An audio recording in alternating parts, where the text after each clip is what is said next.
नमस्कार बच्चों, कैसे हैं आप सभी। आशा करता हूं कि आप लोग अच्छे से होंगे और अपनी पढ़ाई जारी रखे हुए होंगे। मैं डॉक्टर अंजनी कुमार सिन्हा आज फिर से जो हम लोग का मैराथन कोर्स चल रहा है रिविजन्स का, उसका लास्ट पार्ट जो है पार्ट 4 वह मैं लेकर के आप लोग के समक्ष उपस्थित हुआ हूं। और इस क्लास के बाद जो है हम लोग फिर किसी वीडियो के माध्यम से नहीं मिलेंगे और हम लोग मिलेंगे। कैसे मिलेंगे? हम लोग जो 1 जनवरी से हम लोग जैसा कि वादा किए थे कि जो हम लोग चलाएंगे क्यूज व्हाट्सएप ग्रुप के माध्यम से, टेलीग्राम ग्रुप के माध्यम से आप लोग जुड़ जाइए। वहाँ मैं डेली आपको रात को 8-9 बजे के बीच में एक क्यूज डालूंगा, उससे आप अटेंड करेंगे और अपनी आकलन खुद आपको पता चल जाएगा कि हम कितना जानते हैं। ठीक है, आज हम इस जो दूसरी पुस्तक है आपकी समकालीन विश्व राजनीति, उसके 5 चैप्टर अभी बचा हुआ था रिवीजन करने के लिए, उसको मैं लेकर के आज उपस्थित हुआ हूं। और जैसा कि मैं आपको बताया था कि जो आपका स्वतंत्र भारत में राजनीति, उसके 5 चैप्टर जो बचे हुए थे रिवीजन के लिए, उसका आपको आज ही बसंत सर के द्वारा उसका रिवीजन करा दिया गया है। ठीक है, तो चलिए शुरुआत करते हैं। आज देख लेते हैं कि किन किन चैप्टर्स के आज हम लोग रिवीजन करेंगे इसके अंतर्गत। तो पहला है समकालीन दक्षिण एशिया। समकालीन दक्षिण एशिया में उन्हीं चीज़ों को हम लोग टच करेंगे जहां से प्रश्न आने की पूरी संभावना परीक्षा में बनती है। ठीक है, उसके बाद अंतर्राष्ट्रीय संगठन को समझेंगे। ठीक है, और समकालीन विश्व में सुरक्षा से कौन कौन से बिंदु ऐसे हैं जहां से प्रश्न बनने की संभावना है, उसको हम लोग फिर से जल्दी में रिवाइज करेंगे ताकि जो है आपकी याद जो है वो ताज़ा हो जाए। ठीक है, उसके बाद फिर हम लोग समझेंगे पर्यावरण और प्राकृतिक संसाधन, और लास्ट में वैश्वीकरण, उसको समझेंगे। और फिर हम लोग इस चैप्टर को, इस रिवीजन कोर्स को समाप्त करेंगे। ठीक है, आइए शुरुआत करते हैं पहला चैप्टर समकालीन दक्षिण एशिया से। देखिए, इसमें हम सबसे पहले आपको बताए थे कि दक्षिण एशिया कहने से मतलब किन देशों से आका जाता है, यह आपको जानना जरूरी है। जब आप यह समझ लेंगे कि किन किन देश इसके अंतर्गत आते हैं, तो यह मैं आपको एक चार्ट के जरिए बना करके दिखाया था कि इसमें 7 देश जो हैं वह आते हैं। और इसको एक निमोनिक के जरिए भी आप याद रख सकते हैं, जैसे MBBS पेन कर करके आप जिस प्रकार सार्क के देशों को याद रखते हैं, उसी प्रकार अगर उसमें से एक केवल उसमें से हटा दें, MBBS याद रखें और पेन के जगह पर पीन कर दें, तो आप इन 7 जो दक्षिण एशिया के देश हैं उसको भी याद रख सकते हैं, है ना। जैसे MBBS वहाँ से केवल ए हटाए, अफगानिस्तान उसको हटाए, बाकी सारे सदस्य इसमें हैं। उसके अलावे जो है जब कभी इसमें अफगानिस्तान और म्यांमार को भी दक्षिण एशिया में काउंट किया जाता है, लेकिन इसकी जो है उपस्थिति उतनी जो है महत्वपूर्ण नहीं मानी जाती है। और एक जो सबसे बड़ी चीज़ है यहाँ पर यह ध्यान देने की है कि चीन दक्षिण एशिया के देश में काउंट नहीं किया जाता है, लेकिन पूरी एशिया पर जो है ना वो अपनी पकड़ मजबूत बनाए रखने का हर संभव प्रयास करता है। दक्षिण एशिया के जो दक्षिण एशिया ही नहीं, पूरे एशिया में जो है वह अपनी दादागिरी स्थापित करने का प्रयास करता रहा है। उसकी जो विदेश की पॉलिसी है ना, वह हमेशा जो है वह ऑफेंसिव मैनर से काम करने का कार्य करता रहता है। ऑफेंसिव यानी कि आक्रामक तरीके से, ठीक है ना। और जबकि भारत की जो पॉलिसी रहती है वह हमेशा डिफेंसिव रहती है, यानी कि सुरक्षात्मक तरीके से जो है वह कार्य करना चाहता है। ठीक है, आगे हम लोग जो है इस ग्राफ के माध्यम से भी हम लोग समझे थे कि कौन कौन से देश जो है वह दक्षिण एशिया में आते हैं। तो थोड़ा सा एक बार देख लें नक्शे को, ताकि आपको फिर से वह चीज़ें रिवाइज हो जाए। भारत तो है ही हमारा, इसमें पाकिस्तान है, नेपाल है, यहाँ देखिए भूटान, बांग्लादेश, फिर आपका श्रीलंका, यहाँ मालदीव, है ना। तो ये 7 जो देश हैं वह इसके अंतर्गत आते हैं। ठीक है, आगे जो है हम लोग इन 7 देशों के बारे में कुछ बेसिक जानकारी भी जानने का प्रयास किए थे, और इसके अंतर्गत यह भी समझे थे कि पाकिस्तान में किस प्रकार लोकतंत्र की बहाली होती है, वहाँ पर कैसे पहली जो सरकार बनती है, किस प्रकार बांग्लादेश का वहाँ पर संकट उत्पन्न होता है ना। फिर जुल्फिकार अली भुट्टो की निर्वाचित सरकार किस प्रकार आती है सत्ता में, है ना। 71 में देखिए सारी चीजें यहाँ पर लिखी गई है और विस्तार से आपको जो है इसकी जब क्रैश कोर्स चला था इस चैप्टर का तो उसमें चीजें आपको बताई गई है, ठीक है। तो यहाँ पर फिर जियाउल्लाह हक जो है उनकी सरकार 77 में गिराई जाती है, सैनिक शासन फिर जो है वहां पर स्थापित होता है ना। उसके बाद जो है हम लोग क्या देख रहे हैं कि बेनजीर भुट्टो जो है 1988 में फिर वह सरकार बनाने में सफल हो जाते हैं। तो ये क्रम जो है वहां पर चलते रहता है। एक बार जो है लोकतांत्रिक सरकार आती है, कुछ समय के बाद फिर जो है वहाँ पर शाही व्यवस्था जो है सैनिक अधिकार कर लेता है। यानी कि वहाँ पर जो लोकतंत्र रहा है ना, देखिए स्वतंत्रता तो दोनों को साथ ही मिली है, भारत और पाकिस्तान दोनों साथ ही स्वतंत्र हुए हैं, लेकिन हमारे के यहाँ जब से हम स्वतंत्र हुए तब से कंटिन्यूअस लोकतंत्र स्थापित चला होता आ रहा है, लेकिन वहाँ पर इस तरह की चीज़ें नहीं रही है। अर्थात जो है वहाँ पर अस्थायित्व जो है वह लोकतांत्रिक मूल्यों को नहीं मिला है, ठीक है। ये चीज़ें आप करंट में अगर आप लोग छोटे हैं तो आप 99 की घटना जो परवेज मुशर्रफ के समय में हुई थी वो चीज़ें आप समझ सकते हैं, वो आप देखे भी हो सकते हैं, ठीक है। या देखे नहीं होंगे तो आप सुने जरूर होंगे इस चीज़ को। उसके बाद जो है अभी हम लोग अगर बात करें पाकिस्तान की तो अगस्त 18 से इमरान खान वहाँ पे प्रधानमंत्री के रूप में कार्यरत हैं, लेकिन उनके कार्यरत होने के बाद भी वहाँ की सैनिक जो व्यवस्था है कभी कभी ऐसा लगता है कि उस पे जो है प्रधानमंत्री पे उनका ही अंकुश कसता हुआ चला जा रहा है ना। आगे हम लोग थोड़ा सा जो है अब दूसरे जो दक्षिण एशिया के देश हैं बांग्लादेश, उसके बारे में जानने का थोड़ा सा प्रयास करते हैं। इसका उदय कैसे हुआ ये तो हम लोग इसके पहले जो रिवीजन हुआ था उसमें भी देखे थे, है ना। तो यहाँ पर थोड़ा सा हम लोग यह देखते हैं कि 1947 से 71 के बीच जो है वह बांग्लादेश जो था वह पूर्वी पाकिस्तान के नाम से जाना जाता था, ठीक है। वह यानी कि किसके अंतर्गत था, वह पाकिस्तान का एक हिस्सा हुआ करता था। लेकिन इसकी शुरुआत जो है बांग्लादेश बनने की कैसे होती है, जब वहाँ पर इलेक्शंस होता है और शेख मुजीबुर रहमान जो है वहाँ पर पूर्वी पाकिस्तान में अपनी जीत सुनिश्चित करते हैं, और जीत सुनिश्चित करने के बाद जब उनकी गवर्नमेंट वहाँ पर गठित होती है तो पश्चिमी पाकिस्तान के जो सरकार होती है ना उसको मानने से जो है वह इनकार करती है, उसका विरोध करना शुरू करती है, ठीक है ना। और उनको रातों रात जो है शेख मुजीबुर रहमान को गिरफ्तार कर लिया जाता है। वहाँ पर कई तरह के दंगे फसाद शुरू होते हैं और इसके लेकर करके वहाँ की जो जनता है वह अपने जान को बचाने के लिए जो है वहाँ से भागना शुरू कर देती है, और वह भारत से मदद भी मांगती है कि भाई ऐसी स्थिति में जो है हमारी मदद करिए। भारत उसमें मदद भी करता है। इसको लेकर करके जो है पाकिस्तान और भारत से जो है मनमुटाव होता है, आरोप भी लगाता है पाकिस्तान की जो है आप हमारे आंतरिक मामलों में हस्तक्षेप कर रहे हैं, लेकिन खैर उसका कुछ असर नहीं होता है, भारत उसकी मदद करता भी है। और जब लड़ाई होती है, भारत जब उसमें इंटरफेरेंस करता है अपने सैनिक के साथ, तो फिर अंततोगत्वा जो है फाइनल बांग्लादेश का उदय होता है, ठीक है।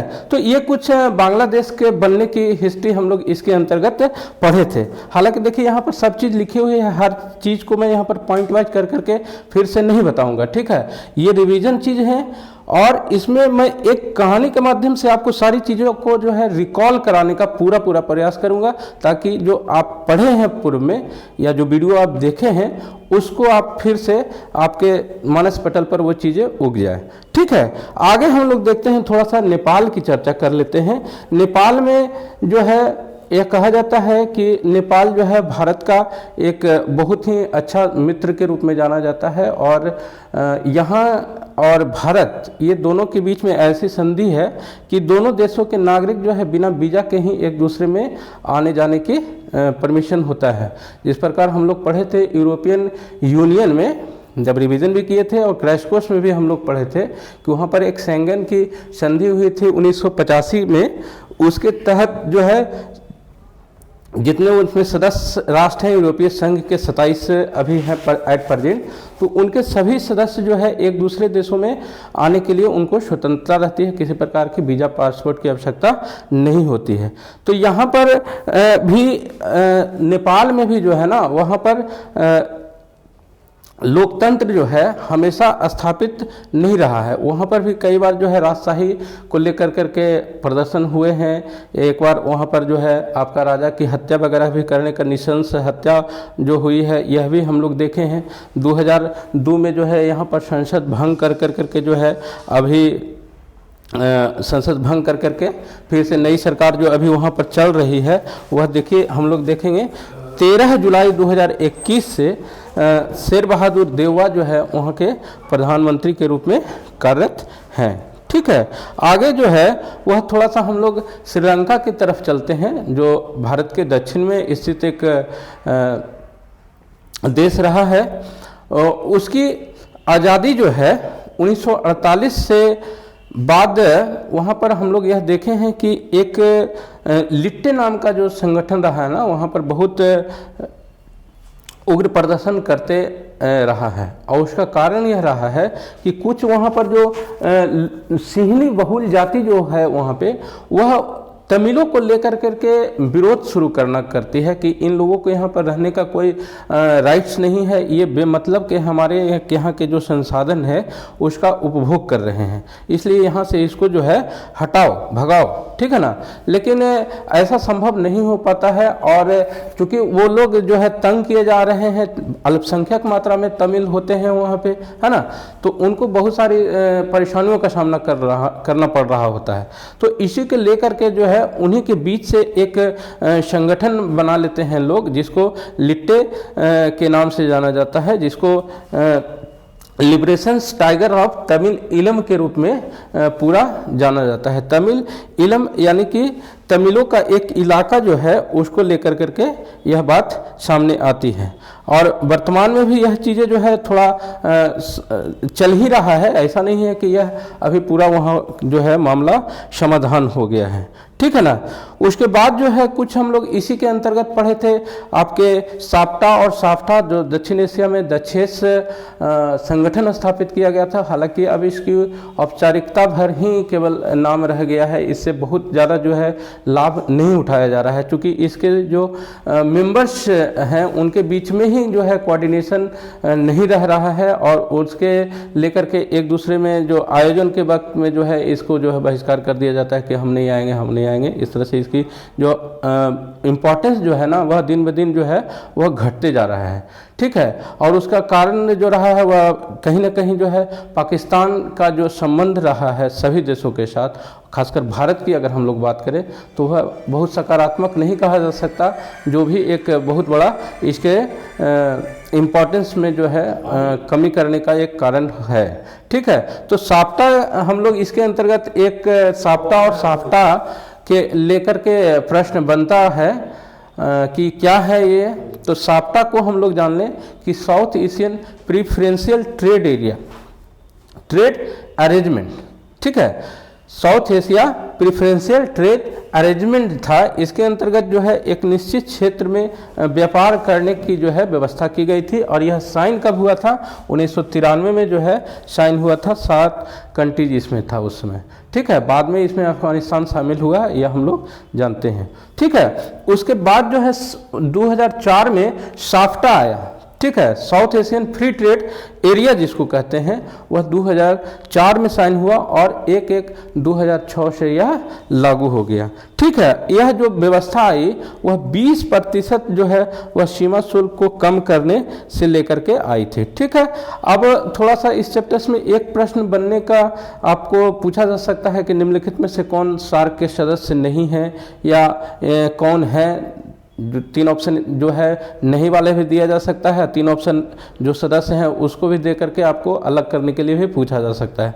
तो इसको याद हम लोग आपको कराए थे, MBBS पेन आप याद रखेंगे तो आप उसको इसको सदस्य राष्ट्रों को जो है आप खूब आराम से डिकोड कर पाइएगा। M से जो है हम लोग मालदीव को याद रखेंगे, B से बांग्लादेश, B से भूटान, S से श्रीलंका, P से पाकिस्तान, A से अफगानिस्तान, I से इंडिया और N से नेपाल। ठीक है ना। तो इसको हम लोग जो है इस प्रकार याद रखेंगे। फिर से एक बार आप लिख करके उसको डिकोड करिएगा, खूब आसानी से याद हो जाएगा। ये था आपका जो है इस चैप्टर का रिवीजन। यहाँ से इतने ही प्रश्न मुझे लगता है कि ज़्यादा से ज़्यादा बनने की संभावना है, सो मैं आपको यहाँ तक इस चैप्टर को रिवाइज कराया। अब जो है दूसरा चैप्टर जो है वह है अंतर्राष्ट्रीय संगठन।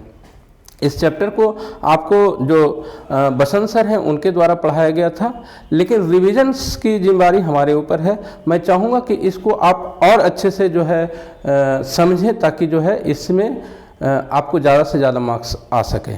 इससे कुछ इम्पॉर्टेंस प्रश्न बनते हैं। इसमें ज़्यादा जो पढ़ने की ज़रूरत है इसके में वह है यूएनओ, और यूएनओ के जो ऑर्गन्स हैं उसको समझना, और कुछ इसके अंतर्गत जो बहुत महत्वपूर्ण एजेंसीज है।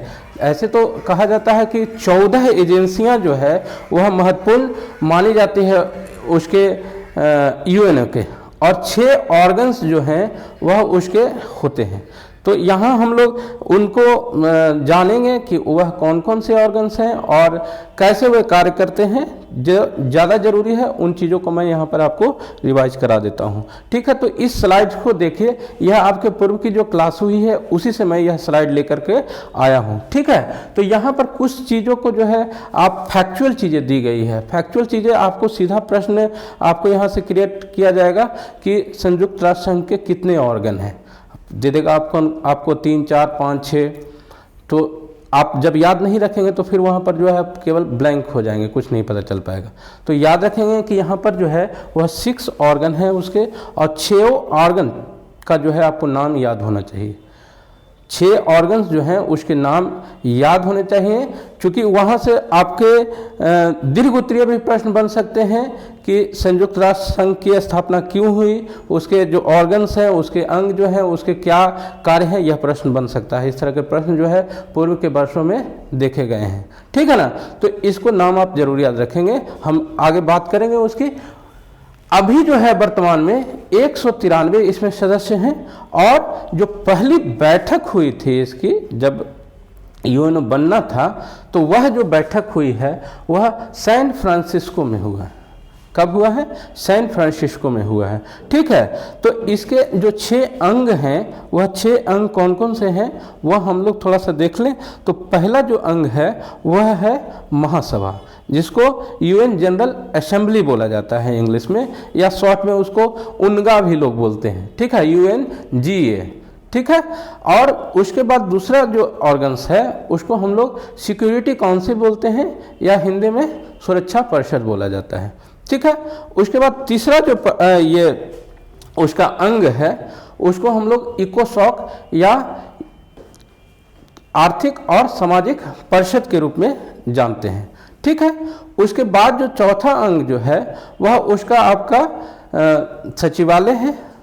5वां जो है वह आपका 5वां जो है उसका थोड़ा सा काउंसिल इंटरनेशनल न्यायालय जो है वह है, और 6ठा जो है वह आपका सेक्रेटेरिएट है। ठीक है, तो ये 6 अंग जो हैं वह 6 अंग को वहाँ से प्रश्न बनता है, और यहाँ से प्रश्न आपको किस प्रकार के बनेंगे वह हम लोग चर्चा उसकी करते हैं। देखिए यहाँ पर एक चीज़ और अंतर आप समझिएगा थोड़ा सा, कि एजेंसीज और अंग ये दोनों में अंतर होता है।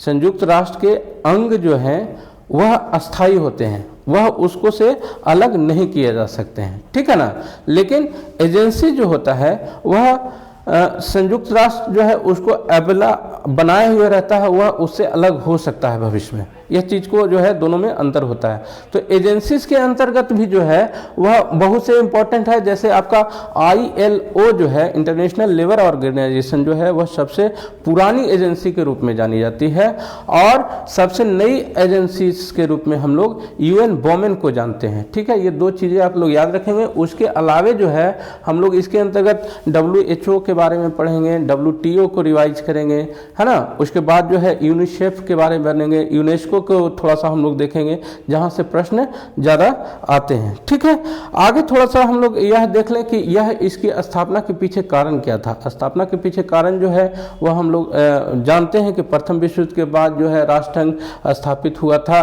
वह सक्सेसफुल नहीं रहा।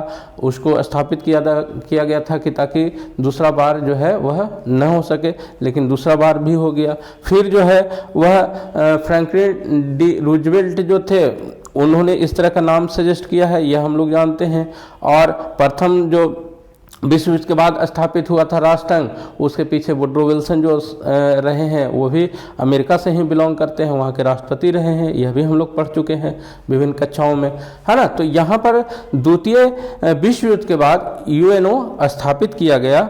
और यह स्थापित क्यों किया गया? ताकि फिर से इस प्रकार की जो घटना हुई है, विश्व युद्ध पूरे विश्व को देखना पड़ा है, इस तरह की चीज़ें न हो, इसके रक्षा के लिए जो है यह संगठन बनाया गया। ठीक है, तो हम लोग थोड़ा सा देखें कि इसके अंतर्गत 6 जो अंग हैं, वह 6 अंग, हालांकि अभी हम जस्ट चर्चा कर रहे थे उसकी, तो UN general assembly, UN secretariat, उसके बाद जस्टिस जो न्यायालय है उसका, उसके बाद सिक्योरिटी काउंसिल, उसके बाद इकोसॉक और ट्रस्टीशिप काउंसिल। ये 6 जो है वह उसके अंग हैं। और इन अंगों के बारे में भी थोड़ा सा हम लोग चाहेंगे कि जो है उसका आप जानकारी रखें। तो सबसे पहले हम लोग देखेंगे महासभा के बारे में, जिसको उनगा के नाम से भी जाना जाता है, यूनाइटेड जनरल असेंबली के नाम से। तो यह जो है, इसमें पूरे जो सदस्य हैं, आपका 193 सदस्य हैं UNO के, उसमें प्रत्येक देश से 5 सदस्य जाते हैं। कितने सदस्य जाते हैं? 5 सदस्य, जितने भी मेंबर हैं, प्रत्येक देश के 5 सदस्य वहाँ पर प्रतिभागी रहते हैं, भाग लेते हैं बैठक में। लेकिन वोट करने का जो अधिकार होता है एक ही होता है। यह आप क्वेश्चन से ये बन सकता है कि कितने सदस्य जो है उसमें भाग ले सकते हैं किसी देश से, या कितना वोट एक सदस्य राष्ट्र को होता है, तो ये ध्यान रखेंगे आप लोग। ठीक है, और इसका जो एक इम्पॉर्टेंट चीज़ सभी अंगों के मैं आपको पहले भी बताया हूँ कि जितने भी इसके 6 ऑर्गन हैं, वह सारे के मुख्यालय जो है न्यूयॉर्क में है, एक्सेप्ट 1। और एक्सेप्ट कौन नहीं है जिसका मुख्यालय? वह है आपका न्यायालय जो है उसका, यूनाइटेड नेशन का, उसका मुख्यालय वहाँ नहीं है, उसका मुख्यालय द हेग में है। बाकी जो 5 ऑर्गन हैं, उन सारे का मुख्यालय जो है वह न्यूयॉर्क में है। एक ही साथ यह सारी चीज़ें आपको याद हो जाएगी। ठीक है, उसके अलावा हम लोग यह जान लें कि UN जो है, UN महासभा जो है, उसकी बैठक प्रत्येक साल आयोजित होती है।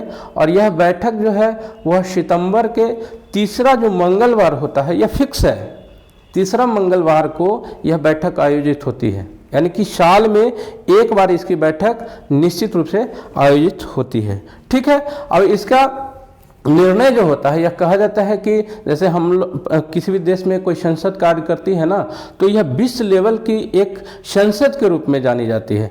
यहाँ से जो डिसीजन लिए जाते हैं वह सब जगह मान्य होते हैं। ठीक है, इसके UN के जो निर्णय होते हैं वह यहीं से पास होते हैं सारे। हालांकि सुरक्षा परिषद का बहुत इंटरफेरेंस होता है, नो डाउट, लेकिन यहाँ से डिसीजन पास हुए बगैर जो है वह कोई लागू नहीं होता है। ये यहाँ की कुछ खासियत है। ठीक है, आगे हम लोग थोड़ा सा यह जान लें कि जो UNO है उसका एक जो है वह संविधान होता है, एक उसका प्रियम्बल होता है। जैसे किसी देश को चलाने के लिए एक कॉन्स्टिट्यूशंस की ज़रूरत होती है ना, तो UNO जो है एक वर्ल्ड लेवल पर अंतर्राष्ट्रीय संगठन है, तो वह स्वाभाविक सी बात है कि बिना नियम कानून के तो चलेगा नहीं। तो वहाँ पर इस तरह की व्यवस्था बनाई गई और उसके कॉन्स्टिट्यूशंस बने हैं, जिसके अंतर्गत 111 जो है वह आर्टिकल है उसमें, और 19 चैप्टर उसके अंतर्गत है। हालांकि यह चीज़ें आपके एग्जामिनेशन में हम नहीं समझते हैं, क्योंकि ऊपर लेवल का यह चीज़ है, MA वगैरह में ये सब चीज़ें प्रश्न आता है, तो आप भी ध्यान रखेंगे। शायद आपसे अगर पूछा जाए तो आप ध्यान रखिएगा इस चीज़ को। आगे हम लोग थोड़ा सा देखें सुरक्षा परिषद को लेकर के। तो सुरक्षा परिषद में जो है हम लोग जानते हैं कि 5 अस्थायी सदस्य होते हैं और 10 जो है वह अस्थायी सदस्य होते हैं, ठीक है ना। तो सुरक्षा परिषद में 2 तरह के सदस्य होते हैं, एक जो अस्थायी सदस्य होते हैं जिसमें 5 सदस्य हैं और 5 सदस्य का नाम आपको याद होना चाहिए। हम लोग आपका एक ग्राफ के माध्यम से भी पढ़ रहे थे, तो UUUCF करके मैं आपको दिखाया था, UK, USA, USSR और F फॉर फ्रांस और C फॉर चाइना, ये 5 जो है अस्थायी सदस्य हैं। और 10 जो अस्थायी सदस्य होते हैं उसका जो है वह निर्वाचन कैसे होता है, तो उसका निर्वाचन जो है प्रत्येक 2 वर्ष के लिए महासभा के द्वारा ही होता है, ठीक है। और अभी हम लोग जानते हैं कि भारत भी जो है उसका अभी सदस्य है ना। और एक बहुत अच्छी चीज़ मैं आपको यहाँ पर बताना चाहूँगा कि जो आपका अंतर्राष्ट्रीय न्यायालय है वहाँ पर भी भारतीय एक जज को वहाँ पर चुना गया है, ठीक है। तो यहाँ पर एक जो अस्थायी सदस्य होते हैं उनको एक वीटो पावर मिला हुआ है। और यह वीटो पावर क्या होता है, वीटो पावर जो होता है वह किसी भी डिसीजन पर अगर कोई वीटो पावर वाले देश ऑब्जेक्शन करते हैं तो वह जो है काम वहीं पर रुक जाता है, उस पर किसी प्रकार को आगे बढ़ाने की किसी अन्य सदस्य में नहीं होती है, यह जान ले। एक प्रकार का यह जो है एक निगेटिव पावर होता है और कोई भी देश अगर अपना वीटो अधिकार वहां पर लगाता है तो वह काम जो है वहीं पर रोक दिया जाता है, ठीक है, वह नहीं होता है। आर्थिक एवं सामाजिक परिषद जो है वह एक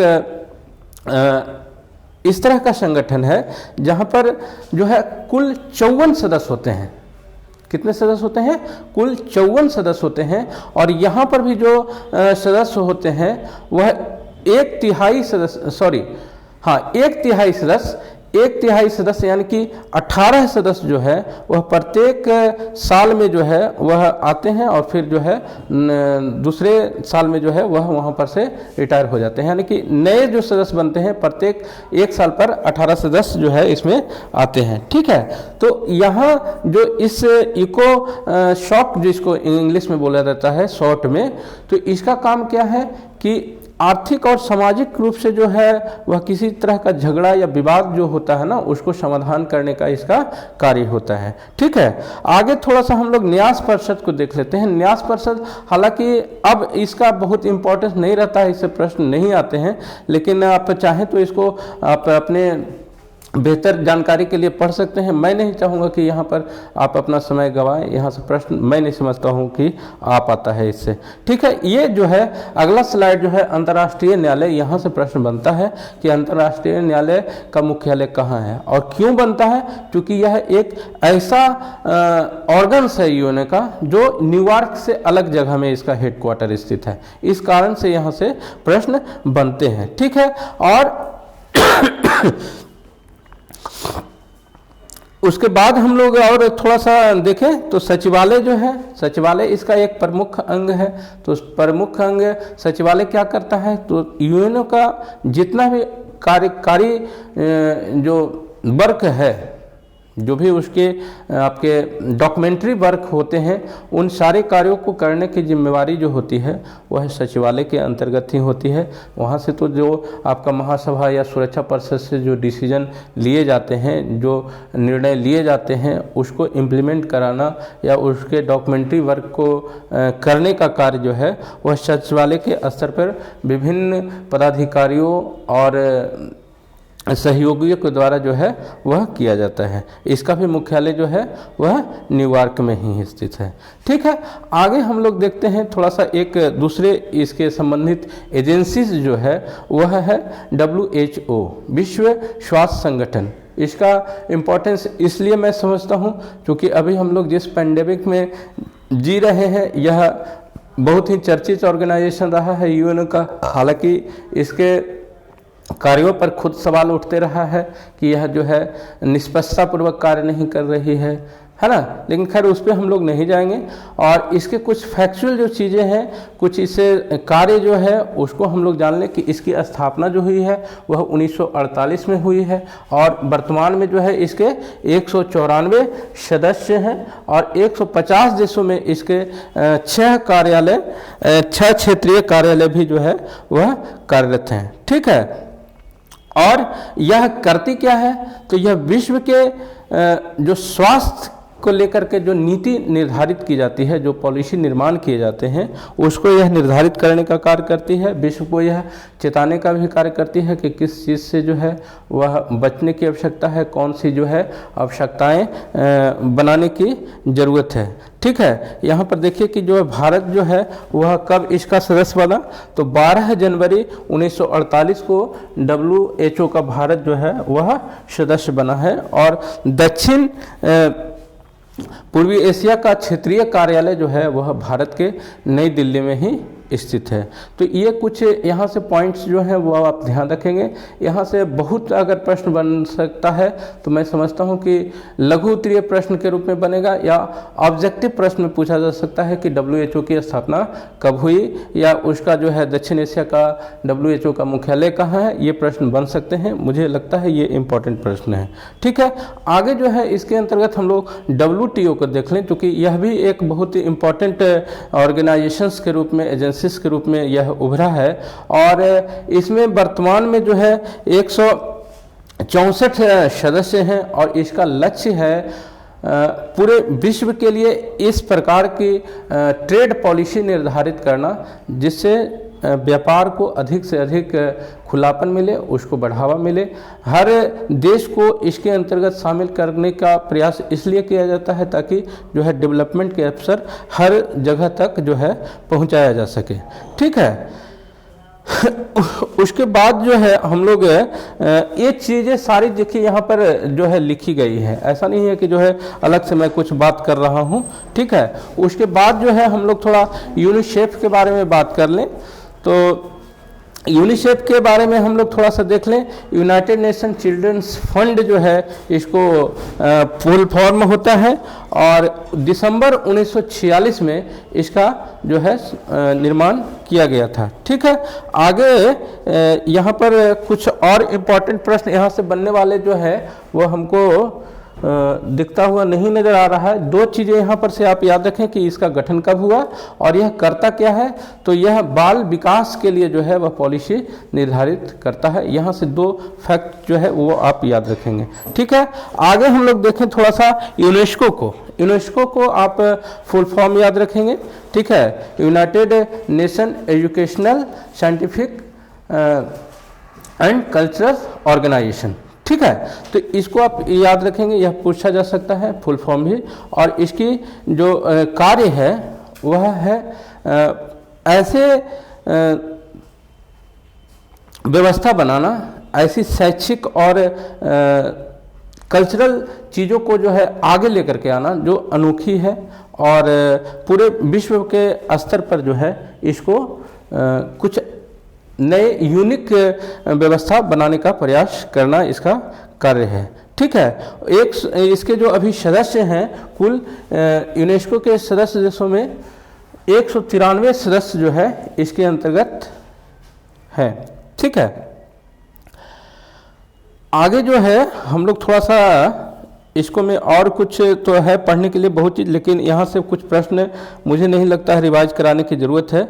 आगे हम लोग थोड़ा IMF के बारे में बात कर लें, और वर्ल्ड बैंक के इसके बाद एक और बचा हुआ है इस चैप्टर में, उसकी चर्चा करेंगे। यहाँ से प्रश्न बनने की संभावना है। ठीक है, तो IMF अर्थात इंटरनेशनल मॉनेटरी फंड, अंतर्राष्ट्रीय मुद्रा कोष, यह बहुत ही इम्पोर्टेंट आपका UN का एजेंसी है, जिसमें अभी 189 सदस्य हैं। कितने हैं?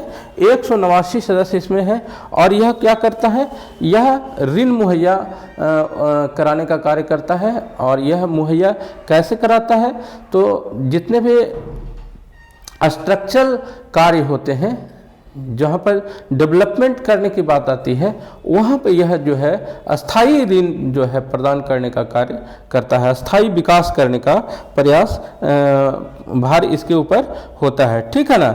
उसके बाद जो है हम लोग थोड़ा सा वर्ल्ड बैंक के बारे में देख लें। तो वर्ल्ड बैंक जो है वह, ये दोनों संगठन जो है हम लोग यह पढ़ चुके हैं पहले भी कि ब्रेटन वुड्स जो कॉन्फ्रेंस हुआ था उससे यह दोनों की उत्पत्ति हुई है। ठीक है ना।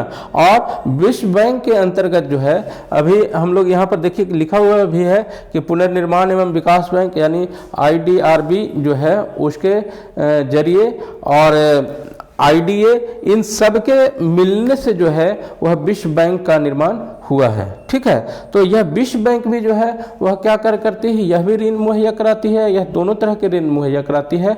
इसमें आगे यहाँ पर थोड़ा सा मैं इसमें अंतर भी दिखाया हूँ कि क्या अंतर है दोनों में।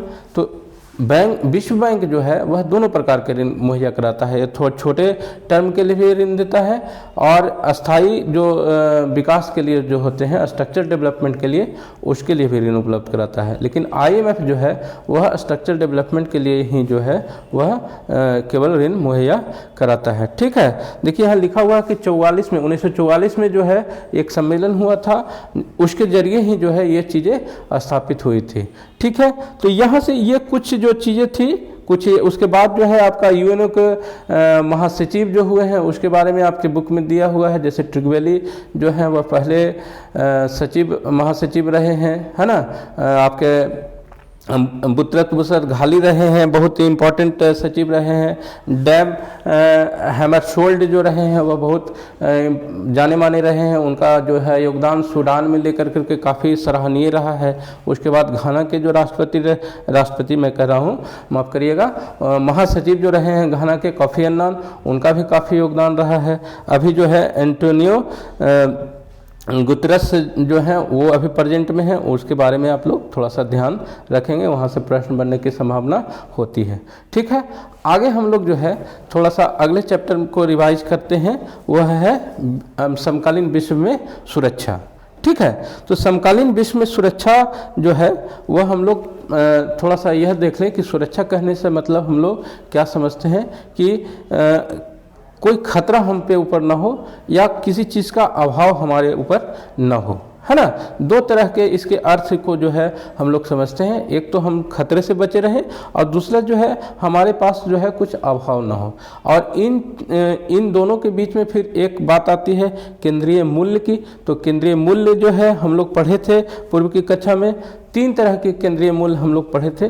पहला पढ़े थे संप्रभुता, स्वतंत्रता और क्षेत्रीय अखंडता। ये 3 जो है चीज़ें वह कोई नहीं छोड़ना चाहता है किसी भी स्थिति में।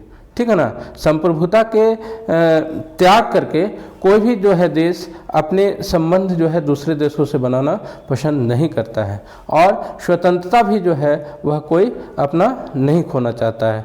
अखंडता भी जो है वह हर देश अपने बनाए रखना चाहता है, यानी कि देश के खंड खंड बांटने का कोई भी देश जो है वह कभी इस पर बात नहीं करेगा। ठीक है, सुरक्षा के कुछ प्रकार की हम लोग चर्चा किए थे।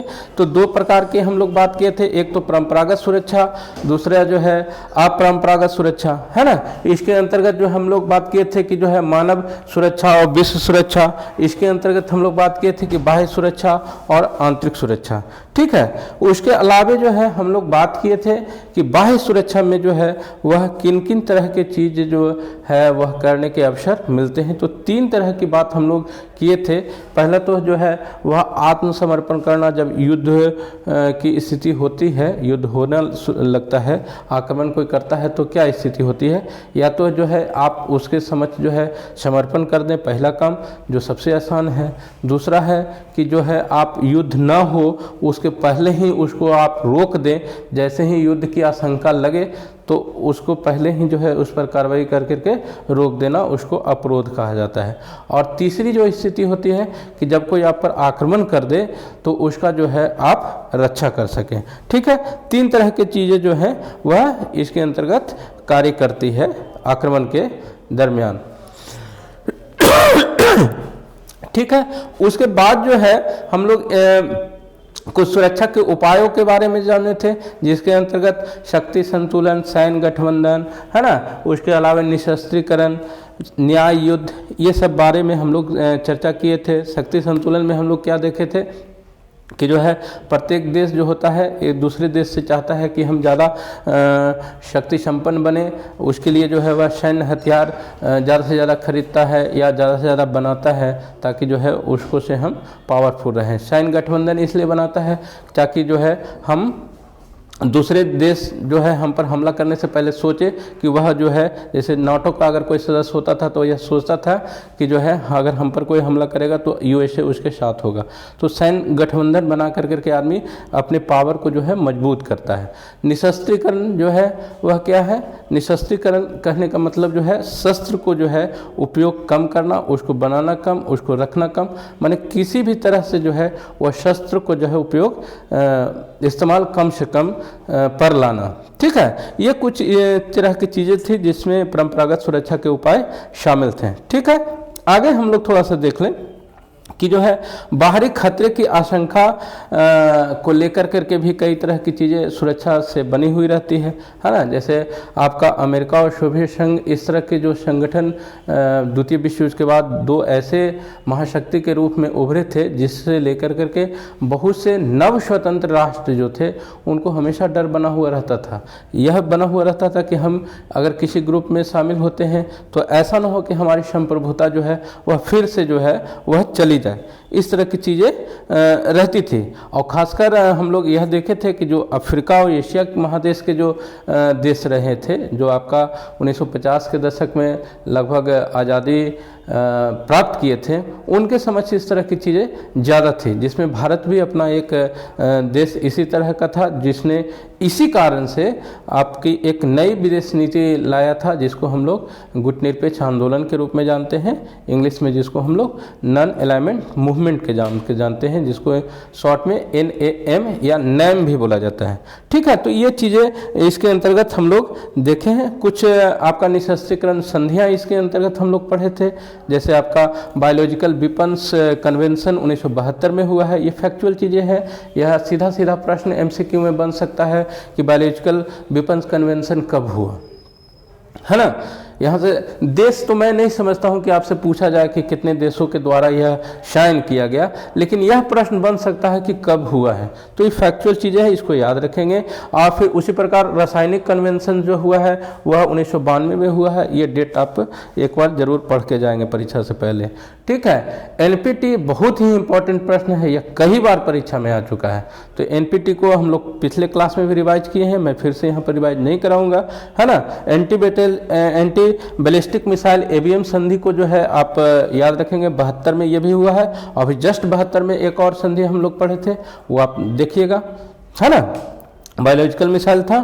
तो उसके बाद ये भी संधियां जो है हम लोग पूर्व के क्लास में रिवीजन कर चुके हैं, जब हम लोग पढ़े थे आपका अमेरिकी प्रभुत्व का दौर जो था, उसके अंतर्गत इस सारी चीज़ों को जो है रिवाइज कर चुके हैं। तो उसको मैं दोबारा समय आपका बर्बाद नहीं करूंगा। आगे चलते हैं हम लोग, थोड़ा सा गैर परंपरागत जो सुरक्षा है वह उसको कैसे समझते हैं लोग। मानव की सुरक्षा या वैश्विक सुरक्षा जो है अब मानी जाती है, केवल जो है हिंसा से बचना ही सुरक्षा का ये एक पैमाना नहीं कहा जा सकता।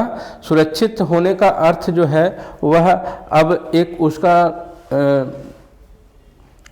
उसकी परिभाषा जो है वह चेंज हो रही है। अब सिर्फ गोली और बंदूक से जो है सुरक्षित रहने की बात नहीं होती है। अभी हम लोग देख रहे हैं कि किस प्रकार लोग जो है डरे सहमे से एक बार फिर से होने लगे हैं, है ना। अभी कुछ समय ही हुआ है कि हम लोग जो है पेंडेमिक के दौर से में थे, काफ़ी गहरे संकट में थे, और फिर से एक बार हावी होता हुआ ओमिक्रॉन जो है चला आ रहा है। तो क्या है, यह एक प्रकार का यह भी जो है खतरा ही है ना। तो इसके जो है वह आपके रूप अलग है। अब देख लीजिए, अब अगर आप बात करेंगे आपके पर्यावरण संकट की या ओजोन लेयर की, तो यह भी एक प्रकार का संकट है। इन सब से जो है वह भी आपको मानव जीवन को क्षति होती है। सुखाड़, बाढ़, ये भी जो है ये क्या है, यह जो है एक प्रकार की सुरक्षा से लोग बचने के लिए जो है प्रयास करते हैं, एक प्रकार की जो है तबाही है ये।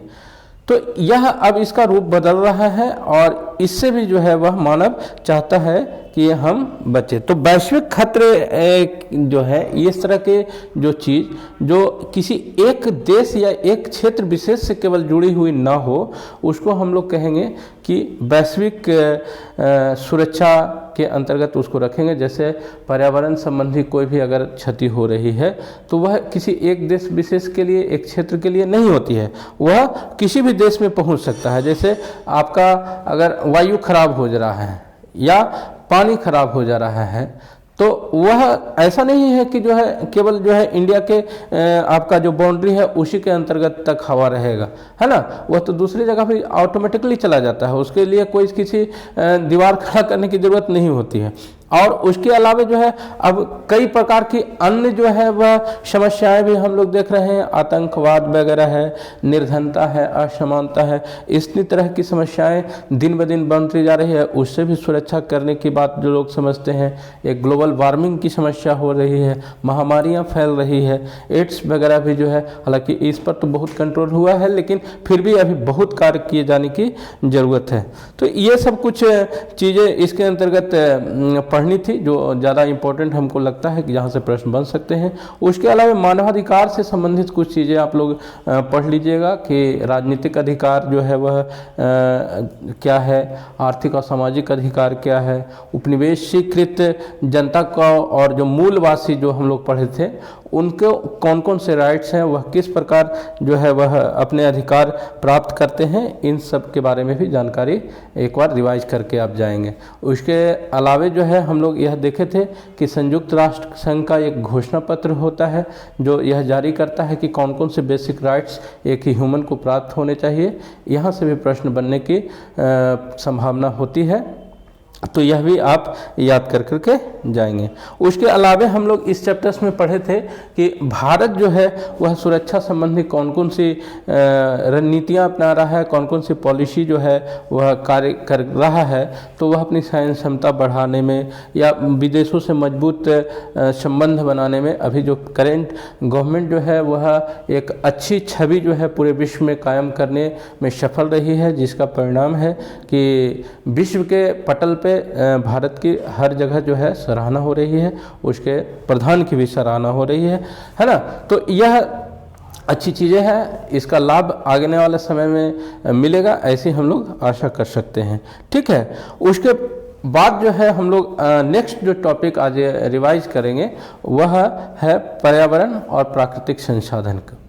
ठीक है, तो पर्यावरण और प्राकृतिक संसाधन के अंतर्गत हम लोग जो पढ़े थे, इसके बाद एक चैप्टर और है, 3 चैप्टर हम लोग रिवाइज कर चुके हैं अभी तक, एक चैप्टर इसके बाद और रहेगा जिसको भी हम लोग जल्दी से रिवाइज करेंगे। ठीक है, तो इसमें हम लोग समझे थे कि प्राकृतिक संसाधन क्या है। देखिए आगे मैं वह चित्र लेकर के भी आया हूँ और किस प्रकार जो है वह प्राकृतिक संसाधन का आज दोहन हो रहा है, उसका दुरुपयोग हो रहा है, कैसे इंडस्ट्रीज के धुएँ जो है हमारे प्राकृतिक जो संसाधन है उसका हनन कर रहा है। पर्यावरण जो आवरण है जिसमें हम लोग हम सर्वाइव करते हैं वह किस प्रकार वह दूषित हो रहा है। देखिए यह एक धुआं और उसके प्रभाव से जो है एक अंग जो है उसका आधा पार्ट सूख गया है, दूसरा तरफ जो है वह कुछ हरा है जहाँ पर कम प्रभाव पड़ा है, कुछ पीला होता हुआ भी नज़र आपको आ रहा है जहाँ पर उसका प्रभाव धीरे धीरे पड़ता दिख रहा है ना। तो प्राकृतिक संसाधन को हम लोग समझे भी थे कि कौन कौन चीज़ों को हम लोग इसके अंतर्गत रखेंगे। तो जंगल, पेड़, पहाड़, इंसान जो है वह जानवर, ये सारी जो चीज़ें जो है इसके अंतर्गत हम लोग रखते हैं कि यह एक प्राकृतिक संसाधन है जिसका निर्माण जो है ह्यूमन अपनी इच्छा के अनुसार नहीं कर सकता है। ठीक है, यह एक नेचुरल चीज़ें हैं और प्रकृति के द्वारा ही जो है वह प्रदान की जाती हैं। ठीक है, या इनका डेवलपमेंट इतने समय के बाद होता है कि जो है एक लंबी अवधि उसमें निकल जाती है, तब जा कर के इसका निर्माण संभव हो पाता है। ठीक है, उसके बाद हम लोग यह इसमें पढ़े थे कि इसको लेकर के UNEP एक यूनाइटेड नेशन इन्वायरमेंटल प्रोग्राम जो है वह एक कॉन्फ्रेंस होता है और वहाँ पे एक क्लब ऑफ रोम जो एक समूह होता है ना, वह एक रिपोर्ट जारी करता है 1972 में, लिमिट्स टू ग्रोथ। इस लिमिट्स टू ग्रोथ में यह बात सामने आती है कि जो हम डेवलपमेंट कर रहे हैं वह हमारे लिए बहुत दिन तक टिकाऊ नहीं होगा। यानी कि जिस अंधी दौड़ में हम अपना विकास कर रहे हैं तेजी के साथ, कहीं ना कहीं जो है हम विकास तो कर रहे हैं, लेकिन कुछ ऐसी चीज़ें खो रहे हैं ना जिसको प्राप्त करना फिर आसान नहीं होगा। तो फिर हम लोग जो है एक तरफ विकास करेंगे और दूसरी तरफ डाउनफॉल होते जाएंगे। तो इस तरफ जो है वह पूरे विश्व का ध्यान इस कॉन्फ्रेंस के माध्यम से जो है वह अट्रैक्ट किया जाता है और यह रिपोर्ट सामने आती है। ठीक है, उसके बाद जो है फिर एक 1992 में हम लोग पढ़े थे कि आर्ट समिट होता है। यह बहुत इंपॉर्टेंट प्रश्न है, यह कई बार परीक्षा में आया हुआ है कि 1992 में कब हुआ, 1992 में कहाँ हुआ। तो यह जो है रियो डी जेनेरियो एक जगह है ब्राज़ील में, वहाँ पे हुआ था आर्ट समिट इसी को कहा जाता है। इसको और भी कई नाम से जाना जाता है। तो इनके सारे जो नाम हैं वह आपको बताए गए हैं, वह आप उसको ध्यान रखेंगे। ठीक है, इसके अलावे जो है यहाँ पर हम लोग यह जाने थे कि 1987 में जो है आवर कॉमन फ्यूचर्स कर करके एक रिपोर्ट जो है वह कौन लाई थी, वह देखिए बटलैंड रिपोर्ट छपी थी, जिसमें उसका शीर्षक था आवर कॉमन फ्यूचर। ठीक है, तो इसके अंतर्गत भी जो है यह चीज़ें आई कि जो हम लोग विकास कर रहे हैं ना वह टिकाऊ नहीं है, वह जो है वह सस्टेनेबल जो है वह नहीं होगी और इससे जो है समस्या जो है वह दिनों दिन और बढ़ती चली जाएगी।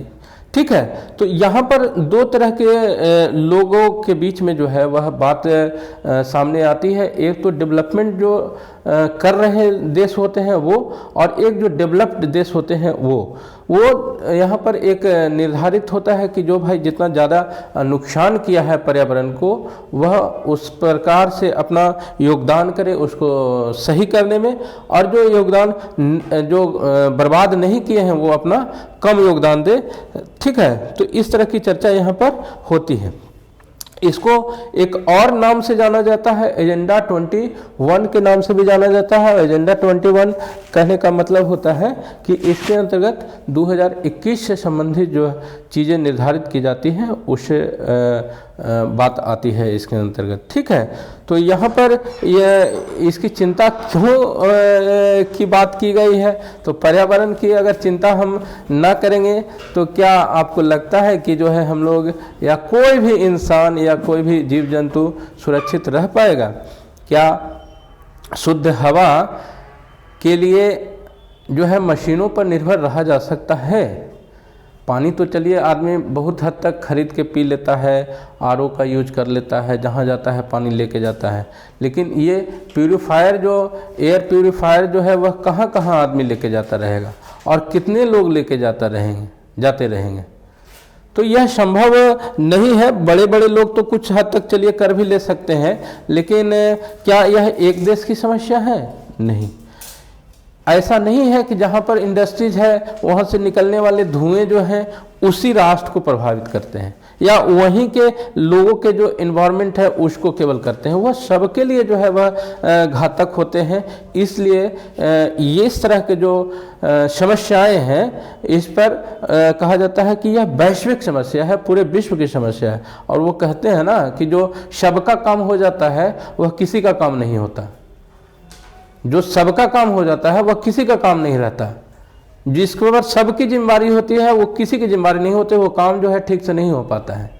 और यही कारण है कि निर्णय तो बहुत सारे हुए हैं, लेकिन उतनी तीव्र गति से जो है वह कार्य नहीं हो पाते जितनी तीव्र गति से होने चाहिए। या एक जो व्यक्तिगत राष्ट्र जो है अपना खुद का कार्य करता है, जो उसके पल्ले की होती है, वह जितने तेज़ी से काम करता है उतनी तेज़ी से ये चीज़ें नहीं हो पाती है। खैर, आगे हम लोग इसके अंतर्गत कुछ और चीज़ों को देख लें तो यहाँ पर कुछ फैक्चुअल चीज़ें हैं वो आप ध्यान रख लीजिएगा।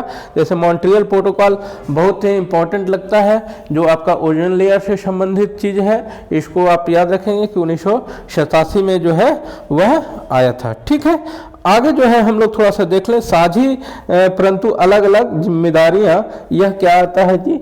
तो यहाँ पर यही निर्धारित किया गया था कि जो देश जितने पर्यावरण को क्षति किए हैं उसके अनुसार जो है वह अपना योगदान देंगे उसको सही करने में, ठीक है ना।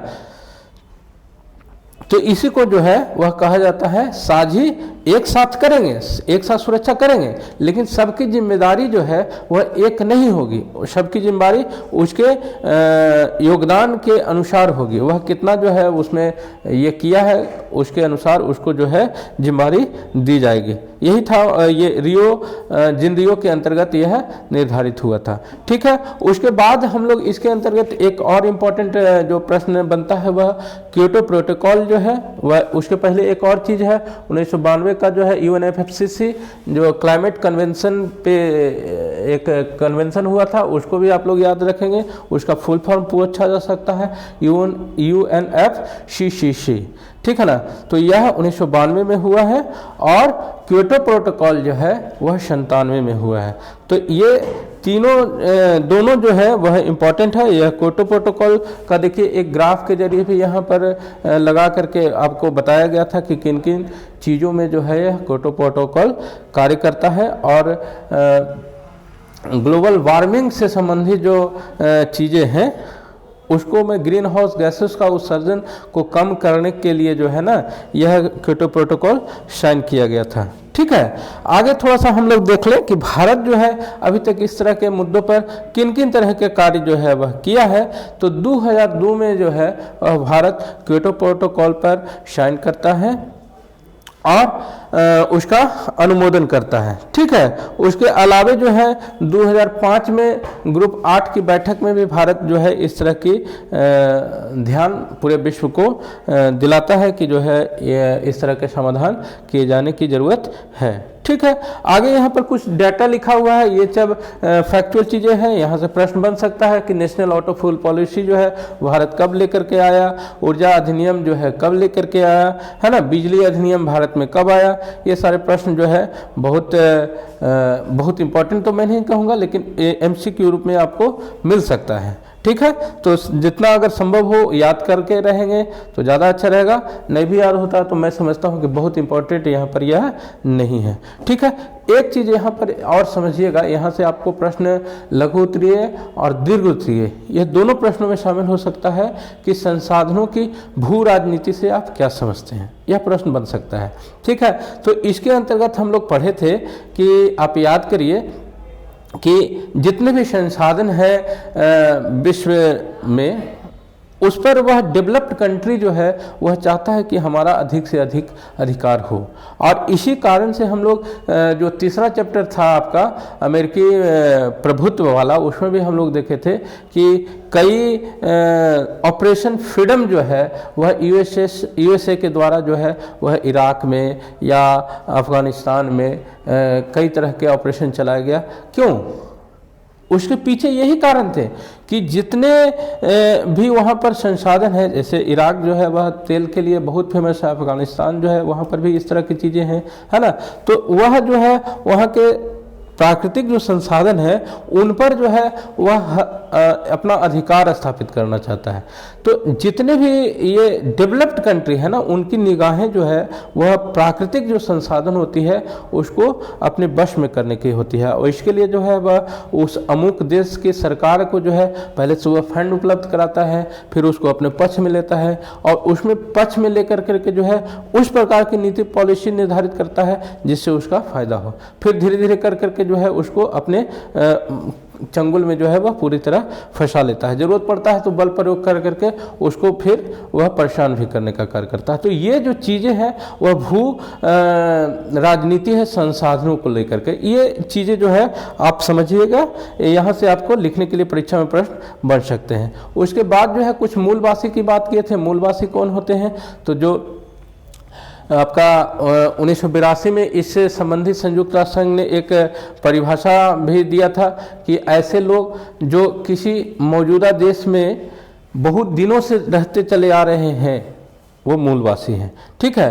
और इसकी कुछ फैक्चुअल चीज़ें हैं, देखिए यहाँ पर जो है 8% जो है वह पूरे विश्व की जनसंख्या जो है वह अनुसूचित जाति के रूप में मूलवासी के रूप में जानी जाती है। और 1975 में world council of intelligence people का जो है गठन हुआ था।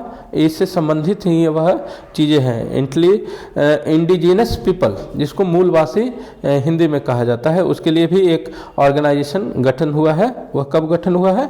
1975 में। इससे संबंधित कुछ पिक्चर्स भी मैं आपको दिखाया था। उसके बेसिक जानकारी जुटाने के लिए इनकी यह इच्छा होती है कि प्राकृतिक रूप से जो है वह जुड़ाव जहाँ पर हो वहीं पर वह रहना पसंद करते हैं। कभी भी वह यह नहीं चाहते कि जो है हम अच्छे अच्छे जो है होटल या लग्जरियस लाइफ वह कभी जो है वह नहीं चाहते हैं। वह हमेशा जो है प्राकृतिक के गोद में जो है ना वह रहना पसंद करते हैं। इनकी यह मूल खासियत होती है। ठीक है, उसके बाद जो है हम लोग लास्ट चैप्टर की तरफ चल रहे हैं। लास्ट चैप्टर जो है आज का वह है वैश्वीकरण। और यहाँ से आपको लघु उत्तरीय और दीर्घ उत्तरीय प्रश्न ज़्यादा देखने को मिलते हैं। शॉर्ट में जो है एमसीक्यूज वाले प्रश्न यहाँ से कम ही मिलते हैं।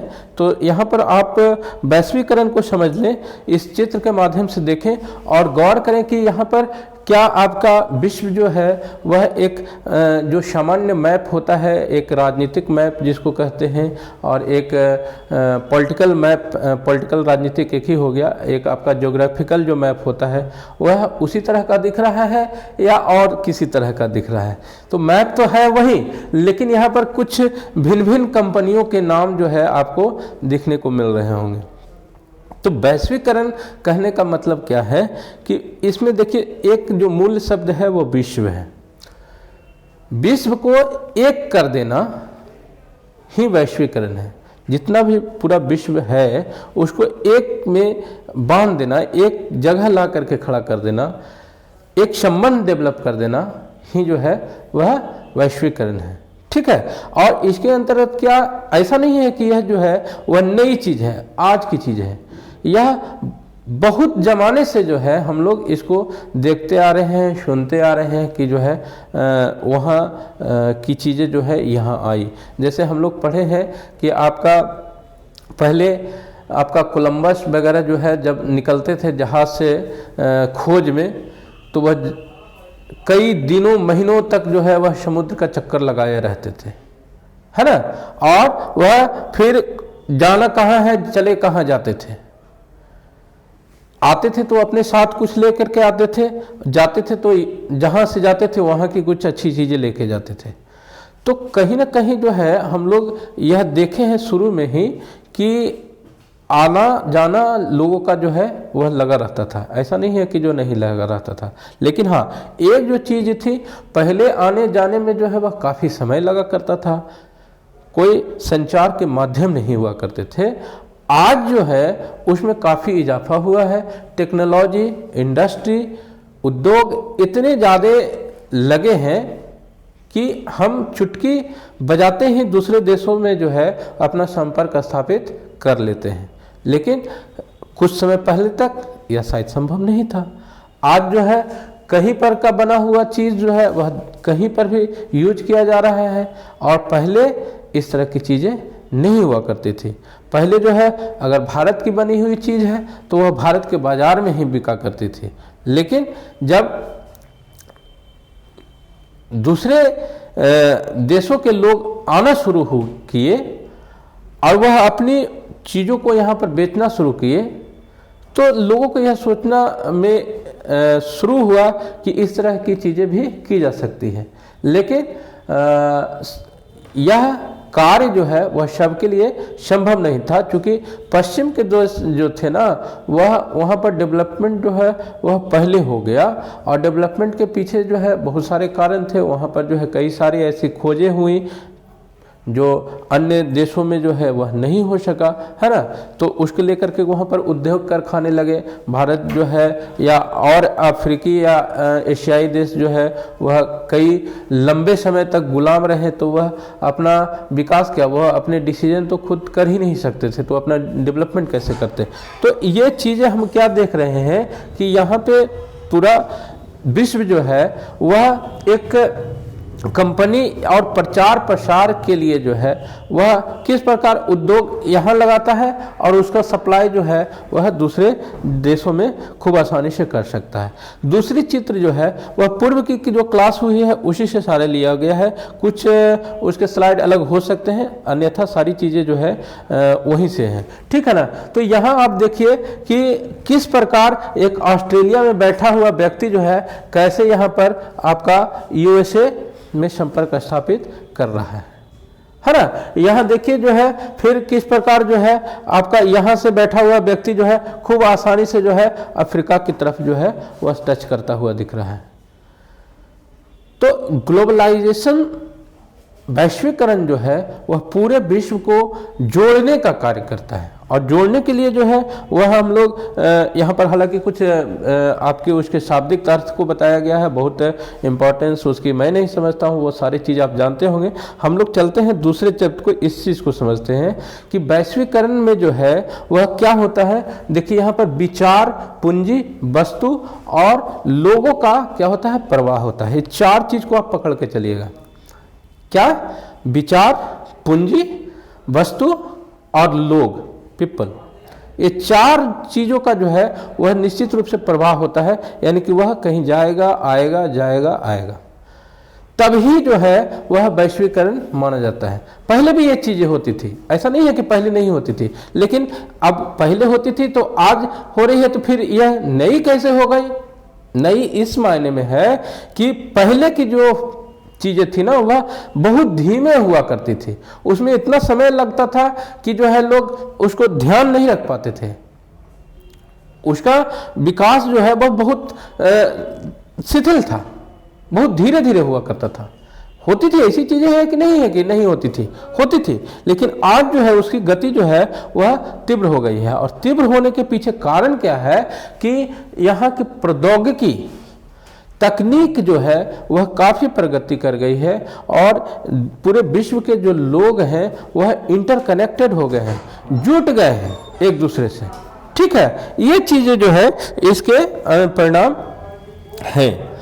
अब हम लोग थोड़ा सा वैश्वीकरण के परिणाम को समझ ले। यहाँ से क्वेश्चन बन सकता है कि वैश्वीकरण से आप क्या समझते हैं और इसके क्या परिणाम हुए।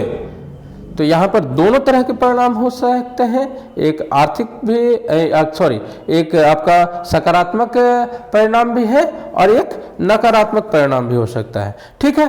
तो यहाँ पर कुछ परिणाम की चर्चा पूर्व की क्लास में की गई थी, जैसे आर्थिक परिणाम, राजनीतिक परिणाम, सांस्कृतिक परिणाम। क्या सिर्फ राजनीतिक परिणाम ही वैश्वीकरण के हुए हैं? नहीं। क्या आर्थिक परिणाम हुए हैं केवल? नहीं। क्या सांस्कृतिक परिणाम हुए हैं केवल? नहीं।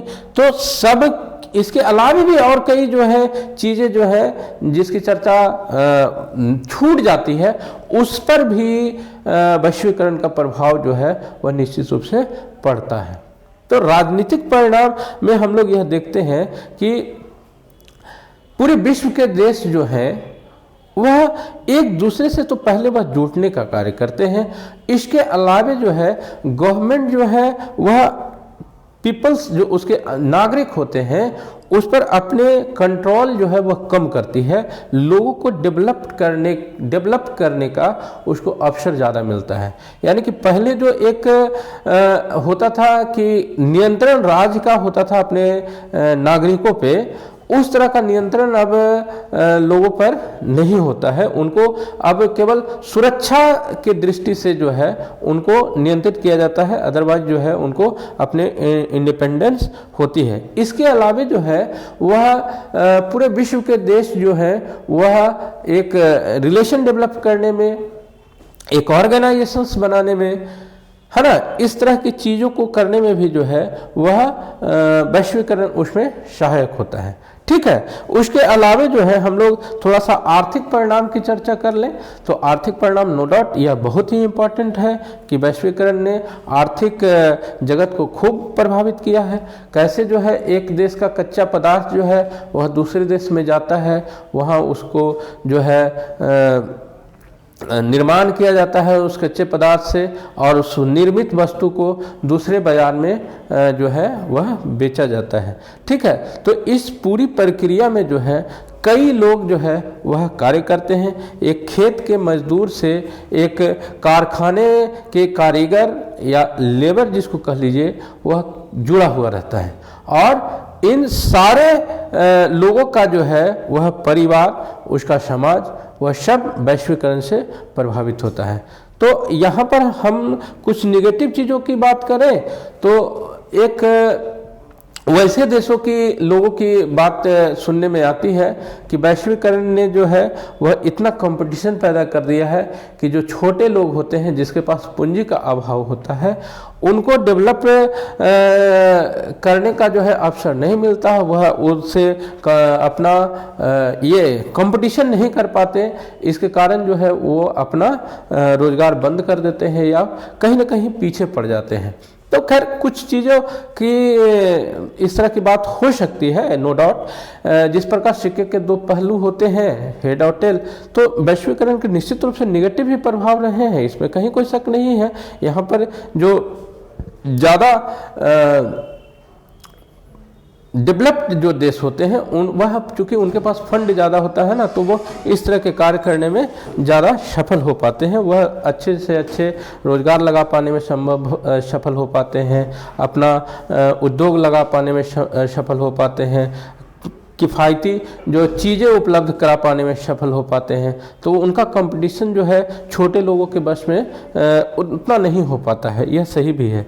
सांस्कृतिक जो है परिणाम की हम लोग अगर बात करें तो लोगों को जो है एक दूसरे देशों में, चाहे वह किसी कारण से, चाहे व्यापार के कारण से या राजनीतिक संबंध है बनाने के लिए या और किसी कारण से, जब आने जाने का मौका मिलता है तो बातचीत के क्रम में उनके पहनावे ओढ़ावे को देख करके, उनके अन्य जो चीज़ें हैं, खान पान, रहन सहन, इन सब से भी जो है उनकी संस्कृति, उनके कल्चर्स को समझने का मौका मिलता है, उनको जानने का अवसर प्राप्त होता है। तो यह भी एक वैश्वीकरण का एक बहुत बड़ा परिणाम है कि लोग जो है एक दूसरे को जुड़े हैं और एक दूसरे को समझने का उनको अवसर प्रदान हुआ है।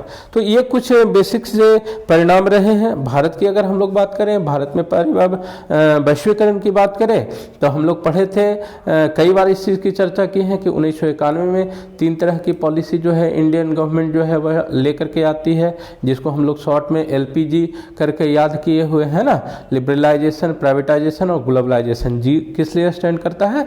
ग्लोबलाइजेशन यानी कि वैश्वीकरण। तो 1991 के बाद से जो है भारत में इस चीज़ को जो है इम्प्लीमेंट किया गया, और उसके पूर्व तक जो है वह भारत भी जो है इस तरह की चीज़ों में विश्वास नहीं किया करता था। ठीक है, उसके पूर्व जो है भारत में भी जो किसी भी उद्योग धंधों को लगाने के लिए जो है ना, गवर्नमेंट से बहुत सारे जो है वह परमिशन लेने की आवश्यकता होती थी, लाइसेंस लेने की ज़रूरत होती थी। लेकिन 1991 के बाद से जो है इसमें ढील दी गई, कई तरह के उद्योगों को लगाने के लिए लाइसेंस को समाप्त किया गया, और पूरे विश्व से जो है जहां तक संभव हो सका उसको जोड़ने का अवसर प्रदान करने की बात की गई। ठीक है, तो 91 के बाद यह चीज़ें शुरू होती है। और वैश्वीकरण की प्रक्रिया में जो है हम लोग देखते हैं कि इसके पीछे जो है पश्चिमी करण, पूंजीवाद, ये सब चीज़ें जो है हम लोग इसमें बात किए थे, है ना। आगे थोड़ा सा हम लोग देख लें कि वैश्वीकरण और पश्चिमीकरण। कई लोग इसका जो है समझते हैं कि वैश्वीकरण कहने का मतलब जो है कि पश्चिम का जो है अनुकरण हम लोग कर लिए, यानी कि हम लोग वैश्वीकरण की तरफ जा रहे हैं, यानी कि जो वेस्टर्न जो कल्चर है उसको अगर हम इंडिया में अडॉप्ट करते हैं तो हम लोग डेवलप्ड कहे जाएंगे। तो खैर ये कुछ लोगों की राय हो सकती है, सबकी इस तरह की राय एक नहीं हो सकती, और वास्तव में यह अपने कल्चर को छोड़ करके दूसरे कल्चर को अडॉप्ट करना कहीं से डेवलपमेंट की पहचानी नहीं हो सकती हमारे समझ से भी। खैर यह जो विषय है वह एक चर्चा का विषय हो सकता है कि क्या वेस्टर्नाइजेशन ही जो है वह ग्लोबलाइजेशन है या नहीं है। इस पर जो है एक डिबेट का टॉपिक है ये। तो मैं समझता हूँ कि जो है वह केवल वेस्टर्नाइजेशन हो जाना ही जो है वह ग्लोबलाइजेशन नहीं है या डेवलपमेंट नहीं है, उसके लिए जो है अन्य चीज़ों का भी जो है होना ज़रूरी है। हाँ, वेस्टर्न में कुछ चीज़ें ऐसी हैं जो आपको इंडियन कल्चर्स में भी समाहित करने की ज़रूरत है। कुछ जो अच्छी चीज़ें हैं वहाँ से लीजिए, लेकिन ऐसा नहीं है कि जो वहाँ की कंडीशंस हैं वो हमारे के यहाँ के कंडीशन एक हैं, है ना। जो वहाँ के कल्चर है वो हमारे के यहाँ के कल्चर एक नहीं है। तो कल्चर के हिसाब से भी जो है वह चीज़ें सही और गलत होती है। तो ये कुछ चीज़ें थी जो वैश्वीकरण से संबंधित थी। तो यही थी आज का पूरा रिवीजन। मैं समझता हूँ कि आपको यह काफ़ी अच्छा लगा होगा और इससे आपको लाभ मिलेगा। अब हम लोग इस तरह के वीडियो से नहीं मिलेंगे, अब हम लोग मिलेंगे क्यूज के सेक्शन से, जो आपका शुरू होगा 1 जनवरी से और वह प्रत्येक दिन चलेगा। वहाँ आप अपना जो है टेस्ट देंगे और अपने आप का आकलन करेंगे। वहाँ हम लोग मिलेंगे। गया गाइडेंस का जो व्हाट्सएप ग्रुप है या टेलीग्राम पर जो है उसका चैनल है, उसको आप लोग ज्वाइन कर लें और वहाँ से हम लोग टच में रहेंगे। तब तक मिलते हैं फिर अगले क्यूज में। और आप लोग को नए वर्ष की हार्दिक बधाई और परीक्षा में आप लोग अच्छा से अच्छा करें। गया गाइडेंस के स्टूडेंट्स आप लोग पर्सनल जो मैसेज है उसको ज़रूर करेंगे कि हाँ सर हमारा क्या लाभ मिला, ताकि हम लोग उससे मोटिवेट हो सकें आगे इस तरह के प्रोग्राम संचालित करने के लिए। ठीक है, धन्यवाद, बाय।